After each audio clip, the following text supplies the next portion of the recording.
Au nom du Père et du Fils et du Saint-Esprit, ainsi soit-il aujourd'hui, en ce dimanche de la Sainte Famille, fêtons la Sainte Famille, qui est aussi le dernier dimanche. Nous fêtons Noël, l'octave, dans le 7e jour de l'octave de Noël, et qui est aussi le dernier jour de cette année 2023. Nous allons pouvoir rendre grâce de toutes les grâces que nous avons eues de Dieu, et aussi demander pardon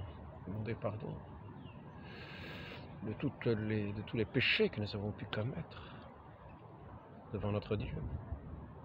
Je voudrais aujourd'hui parler justement de cette libération du péché, qui est une grande joie, qui est le triomphe du monde, qui est le triomphe sur le monde, le triomphe de notre Dieu sur le monde, qui vient nous libérer de l'esclavage du péché. Quelle grande nouvelle, quelle grande joie pour ces cœurs d'être ainsi délivrés, libérés de tous ces esclavages qui nous retenaient captifs du monde.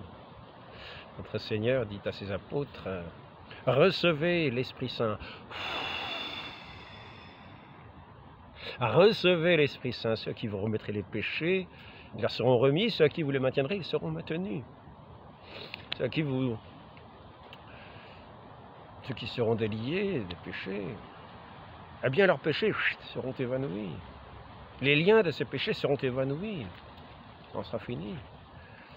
Et ceux qui y seront maintenus, malheureusement, ils seront encore sous les chaînes, parce qu'ils ne voudront pas quitter eux-mêmes leurs péchés. Ils voudront rester dans leur mauvaise inclination et ne voudront pas y renoncer. Car notre Seigneur va remettre les péchés à ceux qui veulent y renoncer, à ceux qui veulent les garder. Ainsi, je voudrais parler de ce grand bienfait, de cette rémission des péchés, dans ce sacrement que notre Seigneur remet à ses disciples, quand il dit « remettez les péchés », ceux qui vous les remettrez, ils seront remis. Et oui, c'est le pardon des péchés. Le pardon des péchés, c'est Dieu qui vient pardonner aux hommes par le don de son Fils, pour laver nos péchés par le mérite de son sang précieux, versé sur la croix, qui a donné sa vie pour nous réconcilier, Père éternel, réconcilier au Père éternel, enlever entre ce Père éternel et ceux qu'il veut faire ses enfants, enlever tout obstacle, toute chaîne.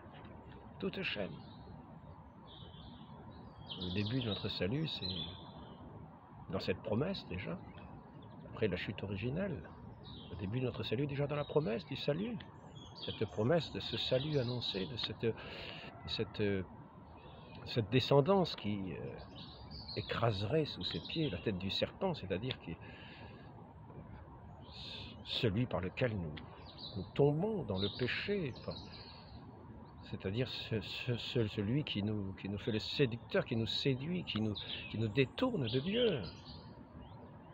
Nous écraserons avec notre Seigneur, par la foi que nous mettons en lui, cette tête de ce serpent haineux, pour quitter nos péchés, pour renoncer à Satan et à ses pompes, et à ses liens, qu'il nous fait briller de 1000 feux, de 1000 appâts, de 1000 attraits. Et nous en sommes les esclaves. Et nous ne sommes plus liés à notre Dieu dans cet esclavage de Satan. Car nous choisissons Satan, nous choisissons le monde, nous choisissons le péché, ce détournement de Dieu. Nous choisissons l'idolâtrie du monde. Nous sommes d'abord emportés par la séduction et ensuite abîmés dans le crime, abîmés dans le péché, déformés, défigurés, atteints, blessés intérieurement, extérieurement, le meurtre, le mensonge, le vol, la rapacité, l'adultère, la fornication, toutes ces débauches de l'esprit qui fait que nous sommes devenus esclaves et que nous n'adorons plus, nous ne sommes plus dans cette loi de l'amour de Dieu. Dans cette loi de l'amour de Dieu qui fait que nous adorons notre Dieu dans toutes nos œuvres, dans tout ce que nous faisons. C'est à la louange de notre Dieu, dans cette réconciliation, dans cette louange de ce Dieu que nous chantons dans toutes les œuvres qu'il nous donne de faire. Dans cette joie immense de cet amour du Père. Et là, nous sommes, avec ces obstacles et ces chaînes, tenus captifs, incapables de nous relier à notre Dieu, à celui qui est toute notre vie. Et nous sommes dans des ténèbres mortelles. C'est ainsi que nous tient le péché dans les antres de Satan, dans ces antres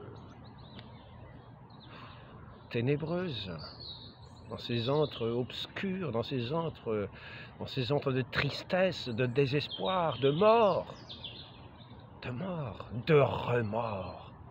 Alors n'y entrons pas éternellement, ne restons pas éternellement enchaînés, détournés de notre Dieu, n'ayant pas cet amour suffisant, n'ayant pas cette foi suffisante en celui qui s'est fait notre paix, notre paix. Gloire à Dieu au plus haut des cieux, est-il dit dans ce soir de Noël, et paix sur la terre aux hommes qui l'aiment. Gloire à Dieu au plus haut des cieux, et paix sur la terre aux hommes qui l'aiment. Paix sur la terre, notre Dieu est notre paix, il s'est fait notre paix. Il est venu habiter notre terre, il est venu nous réconcilier à notre Père. Dans sa douceur, dans son enfance, dans sa petitesse, dans son amabilité.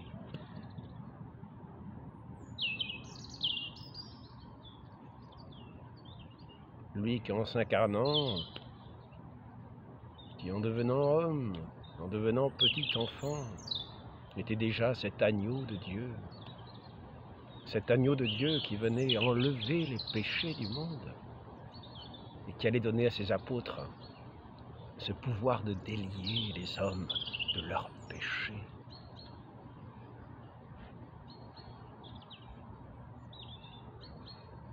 Le Fils de l'homme a le pouvoir sur terre, enlever les péchés, nous dit notre Seigneur. Et il a communiqué ce pouvoir à ses apôtres, à ceux qui seront ses ministres sur cette terre, ses ambassadeurs de cet amour divin, de cette réconciliation sur la terre, pour être notre paix. Car l'effacement du péché, c'est la paix des cœurs. La paix des cœurs, pourquoi la paix des cœurs? Parce que ces cœurs qui sont divisés, qui sont en guerre contre leur Dieu, vont être unis dans l'unité de leur Dieu. Ils ne seront plus en guerre contre lui, ils seront dans cette intimité de cet amour de ce Père pour ses enfants, de ses enfants pour leur Père. Il n'y aura plus d'obstacle. Il n'y aura plus d'obstacle entre ces enfants de Dieu qui, tant qu'ils écoutent le diable, sont les fils du diable et font les œuvres du diable, les œuvres de mort, les œuvres des ténèbres et de la tristesse, les œuvres du chagrin, les œuvres de pleurs, les œuvres d'amertume, les amertumes, mais pas les bonnes amertumes, car il y a de bonnes amertumes, il y a des bonnes pleurs. C'est Saint Jacques qui nous dit que nous ferions mieux de pleurer que de rire. Pleurer l'amertume de la pénitence, pleurer nos péchés pour y renoncer, dans cette pénitence, voyant cette gloire éternelle du ciel, que ce monde est près de nous ravir, dans notre captivité ici-bas. Notre Seigneur est venu se faire l'un de nous, mais non seulement il est venu se faire l'un de nous, celui qui a tout l'amour du Père, qui a la complaisance du Père. Il est si mon Fils bien-aimé, en qui j'ai mis toutes mes complaisances. C'est le Père et le Fils ne font qu'un. Père et moi, nous sommes un, dit notre Seigneur. Un dans cet amour, cet Esprit Saint d'amour, qui est une personne divine. Cet amour de Dieu, qui est la plénitude de l'amour, qui n'est pas un amour amoindri, qui est la plénitude de l'amour, et qui est cet Esprit Saint de la plénitude de l'amour, qui est Dieu est amour. Cet amour, c'est cette joie de ces cœurs qui sont unanimes, qui sont qui sont réconciliés, de ces cœurs réconciliés par cet amour, par cette paix, par cette reconnaissance de la vérité de ce Dieu qui nous a fait, qui nous a créés pour l'aimer, l'aimer. Comment l'aimons-nous? En le connaissant. Le connaître, l'aimer, le servir en ce monde et être un jour sauvé, le servir par toutes les œuvres qu'il nous donne de faire comme une louange permanente. Je voudrais dire, revenir au sujet de cette réconciliation avec notre Dieu, de cette réconciliation que nous avons lorsque nous avons reçu l'absolution de la bouche du prêtre. Parce que nous avons reçu l'absolution par le ministère du prêtre qui a le pouvoir de remettre les péchés, par ses apôtres qui lui ont donné, qui lui ont transmis ce pouvoir pour coopérer à leur œuvre de réconciliation. Ainsi, lorsque nous arrivons, lorsque nous professons notre péché, notre faute, devant Dieu, devant ce ministre, qui parle, qui est là, une persona Christi, comme la personne du Christ lui-même, ministre du Christ, et qui tient lieu, dans lequel le Christ agit lui-même pour remettre le péché, dans lequel Dieu agit lui-même. Eh bien, lorsque nous confessons notre péché, lorsque nous confessons notre faute, lorsque nous le remettons devant ses yeux, par notre bouche, lorsque nous la professons, lorsque nous professons ce péché, lorsque nous voulons y renoncer, nous avons cette contrition, ce regret d'avoir commis ce péché, que nous voulons y renoncer, que nous voulons qu'il soit effacé, que nous voulons qu'il soit effacé par ce sang que le Christ a versé pour remettre les péchés, par la vertu de sa passion, de ce sang précieux, que tous les péchés des hommes sont effacés. Il est l'agneau de Dieu qui vient ôter le péché du monde. Ainsi, lorsque nous arrivons devant ce ministre, nous exposons notre péché notre péché que nous avons commis à la face de Dieu, notre péché dans lequel nous nous sommes complus, que nous avons accompli, ces méfaits vis-à-vis de Dieu, ces injures à la face de Dieu. Nous venons les confesser devant son ministre, qu'il nous remette nos péchés au nom de son Église, comme il dit. C'est-à-dire, c'est le Christ qui agit en lui. Et à ce moment-là, parce que nous avons ces dispositions, même si elles ne sont pas dans cette perfection qu'on appelle la contrition parfaite, mais si c'est même si ce repentir est assez imparfait, si nous avons le désir néanmoins d'y renoncer, eh bien le ministre du Christ, dans lequel notre Seigneur agit, par la vertu du sang précieux qu'il a versé sur la croix, vient retirer notre péché. C'est-à-dire cet obstacle, cette chaîne qui nous empêchait, cet obstacle qui nous coupait notre relation à notre Père Céleste. Nous étions empêchés d'entrer dans cette communion à notre Père Céleste par ce boulet qui faisait obstacle, par cet obstacle qui nous obscurcissait cette relation avec le Père, qui nous mettait comme un mur devant. Et là, l'obstacle est enlevé. Nous avons dénoncé notre faute devant ce ministre de Dieu qui va nous remettre le péché, qui va nous délier de notre péché, qui va nous libérer de notre péché. Nous serons comme déliés des chaînes. Et notre Seigneur,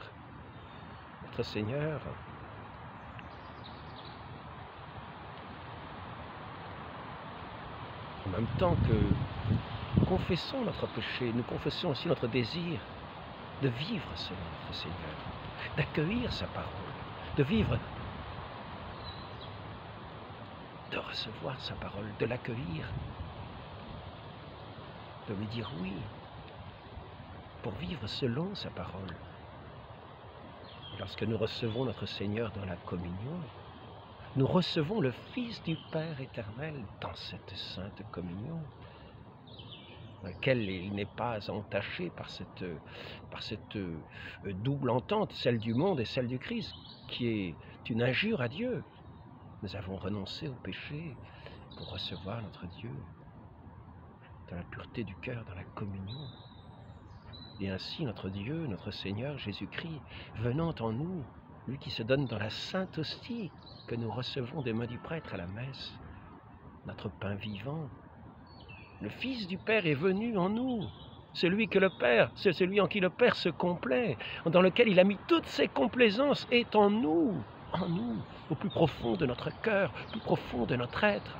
Et c'est notre Père qui nous l'a envoyé, ce Fils unique, sorti de son sein, de toute éternité. C'est notre Père qui nous l'a envoyé, lui qui s'est donné sur la croix, ce Fils unique qui s'est livré sur la croix, qui se donne maintenant dans cette sainte hostie, qui s'est livré sur la croix pour nous et qui vient maintenant dans notre cœur, dans cette sainte hostie, où nous le recevons. Et nous recevons ce Fils unique du Père. Et il n'y a en nous plus aucun obstacle pour entrer dans cette relation au Père. Nous avons le Fils en nous. Et nous ne le recevrons pas indignement puisque nous avons confessé notre péché et que ce Fils nous a pardonné notre péché par ce mérite de ce sang précieux qui vient effacer tous nos péchés. Ce sacrement de la pénitence, ce sacrement du pardon. Et alors, ce qu'il se passe là est une chose merveilleuse. Ce Fils que nous avons, nous, attire toutes les complaisances du Père. Nous sommes réconciliés avec ce Père éternel qui jette tout son amour dans notre cœur, voyant son Fils qui est venu, que nous avons reçu, qui s'est donné pour nous, nous qui avons renoncé au monde pour le recevoir. Et là, nous sommes dans une plénitude, déjà dans une béatitude, dans une action de grâce vis-à-vis de ce Père que nous adorons de tout notre cœur, de toute notre âme, de tout notre esprit, duquel nous remettons tout notre amour, tout l'amour que nous avons, que nous lui remettons, cet amour qui est ce don de Dieu, qui est venu briser nos chaînes.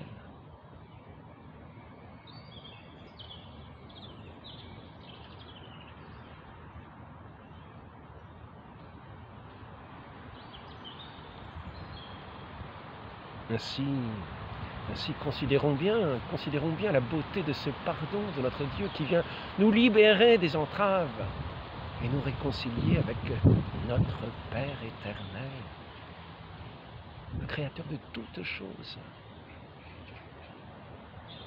en lequel réside la plénitude de l'amour, lui qui vient fixer nos regards en nous, sur nous, ses enfants réconciliés avec lui. Et là, nous sommes dans cette paix, dans cette union, dans cette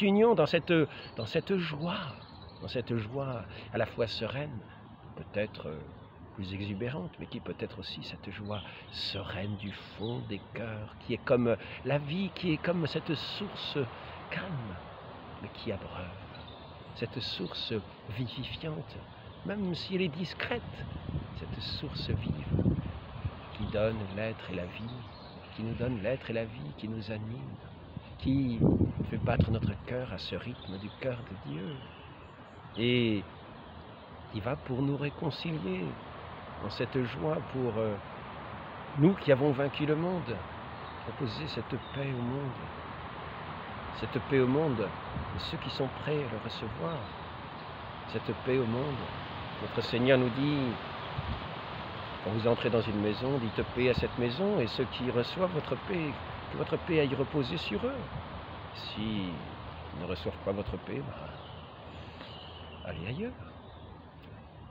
Ainsi cette paix, c'est cette paix de cette réconciliation dans ce pardon à notre Dieu, qui est venu briser toutes nos chaînes, toutes nos entraves, toutes nos craintes, toutes nos peurs du monde. Il est venu briser tout cela. La tête de Satan est bien écrasée. Nous le foulons aux pieds dans cette victoire de notre Seigneur qu'il a remportée sur nous. Nous qui lui avons dit oui Seigneur, je crois en vous. Oui Seigneur, je crois en vous. Toute notre vie est en vous. Et le reste n'est rien. Le reste n'est rien. Tout ce monde qui est votre création et qui est à votre louange, mais lorsque nous le considérons pour en faire une idole, tout cela n'est rien. Vous seul êtes tout notre bien. Vous seul êtes tout, Seigneur.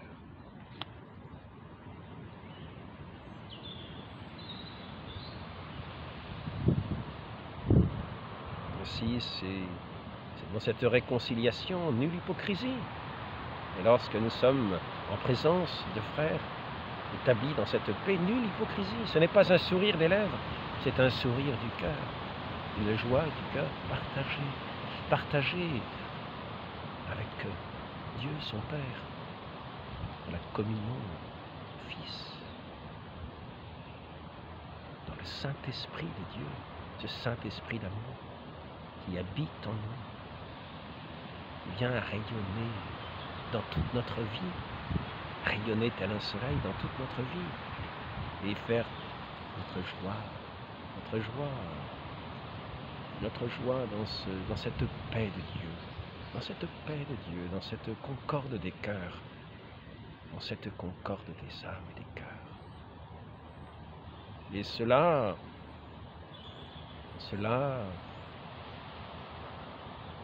on peut dire que cette paix est le repos des âmes sanctifiées ici-bas. Mais c'est aussi cette paix, c'est aussi comme la demeure, notre demeure dans les cieux, dans cette paix. Tout est réconcilié, tout est union, tout est unité dans cette simplicité de l'amour véritable, de l'amour de Dieu, du Saint-Esprit de Dieu. Cette joie intérieure de tous les cœurs, de toute la création renouvelée, libérée de toutes les entraves du péché, libérée de toutes les pleurs, de toutes les peines, de tout ce voile de la mort qui nous retenait, qui faisait que notre visage était assombri et terni. Et oui, proclamons cette victoire de notre Dieu dans sa naissance et sur la croix. Proclamons la victoire de notre Dieu, cette promesse, cette victoire dans cet enfant qui est venu pour notre salut, lui qui était le promis dès l'origine.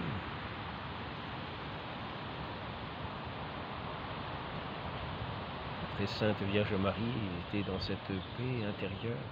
Elle méditait toute la vie de son Fils, toutes ses paroles dans son cœur.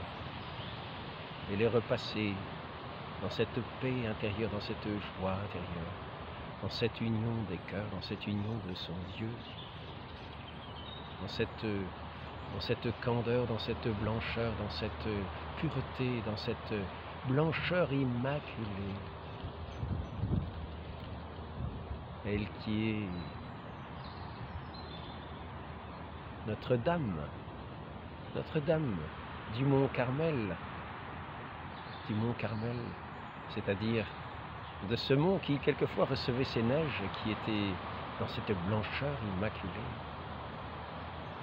dans cette blancheur où le péché n'a plus sa part, et en elle n'a jamais eu sa part, depuis sa conception jusque dans le ciel de cette gloire. Et c'est à sa suite, elle qui nous a donné son Fils, que nous irons elle qui a suivi son Fils dans son ascension glorieuse. Et nous irons retrouver celle qui est notre mère immaculée. Immaculée, c'est-à-dire sans tache, sans ombre, sans tristesse. Dans cette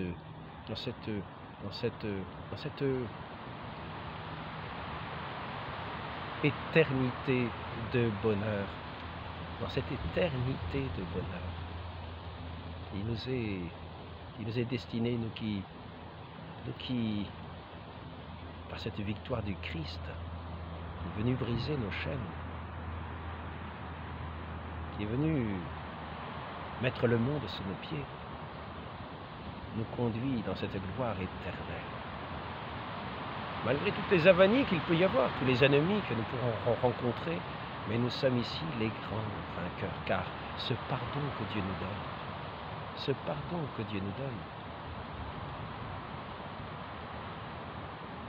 nous établit comme dans la victoire du Christ même sur le monde.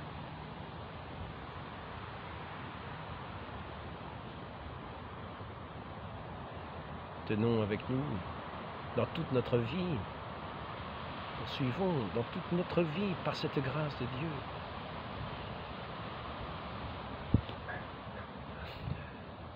Ce n'est pas une branche d'olivier, mais tenons dans nos mains comme une palme d'olivier, comme une palme de cet olivier qui est ce signe qui avait été donné déjà lorsque, après le déluge, les colombes étaient venues porter un rameau d'olivier sur cette arche pour annoncer comme une réconciliation que ce déluge avait pris fin et qu'enfin nous pouvions prendre pied sur cette terre nouvelle de cette humanité nouvelle que le Christ a régénérée par sa naissance, par sa vie et dans la rédemption par son sang versé pour nous, dans sa victoire. Notre-Dame des victoires, obtenez-nous d'être victorieux avec vous dans l'éternité par les mérites de votre Fils, qui nous a tant aimés, ainsi soit-il. Au nom du Père et du Fils et du Saint-Esprit, ainsi soit-il.